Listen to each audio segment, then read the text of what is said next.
Life time science நேர்களுக்கு வணக்கங்க. இப்போ நம்ம பார்க்கறது கேட்டீங்கன்னா, கேந்திராவித்தி தோஷத்துல சுக்கிரனை பத்தி கேட்குறாங்க.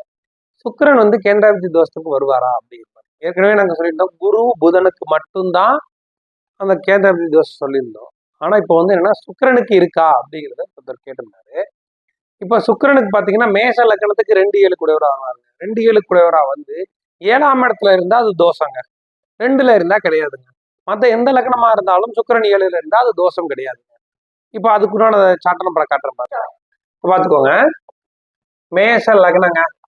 மேஷ லக்னத்துக்கு 2-7 கூட வரும். 1 2 3 4 5 6 7 2-7 கூடையவரா வந்துருவாங்க. இந்த 2-7 கூடையவரா சுக்கிரன் வந்து 2ல இருக்கலாம், தப்பு கிடையாது. ஆனா 7ல இருக்கிறாரு அப்படின்னா சுப கிரகமாகி 7க்கு அதிபதியாகி வந்து 7ல் இருந்தால் இது கேந்திராவித்தி தோஷம் தாங்க. இந்த சுக்கிரனை வேற கிரகங்கள் சனியோ வேற கிரகங்கள் சூரியனோ பார்த்துட்டா தோஷம் கிடையாது.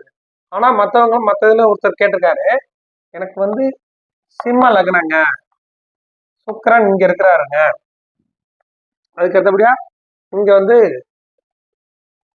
சனி இருக்கிறாருங்க, சனியும் சுக்கிரனும் பரிவர்த்தனை, சந்திரன் இங்க இருக்கிறாருங்க, ஒரு கமெண்ட்ஸ்ல கேட்டிருந்தாரு இங்க இருக்காருங்க அப்படின்னு அவர் கேட்கிறாரு.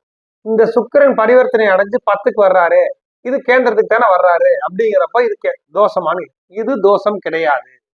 மேஷ லக்னத்திற்கு 7ல் சுக்கிரன் இருப்பது மட்டும்தான் தோஷம். இந்த இடத்துல இது வந்து கேந்திராவித்தி தோஷத்துல வராது. இவங்க வந்து பரிவர்த்தனை அடைஞ்சிருக்காங்க, அவர் 6ல தான் இருக்காரு, இங்க 10லே இருந்தாலும் அது தோஷம் கிடையாது.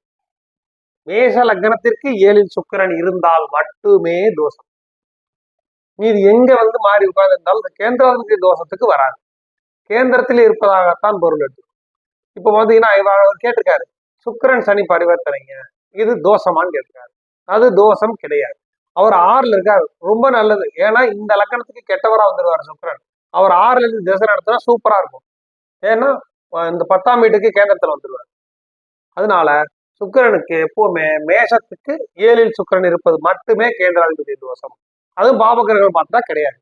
அது உங்க ஜாதகத்துல இருக்குதா அப்படிங்கிறத இப்படிங்க அதுல பார்த்தோம்.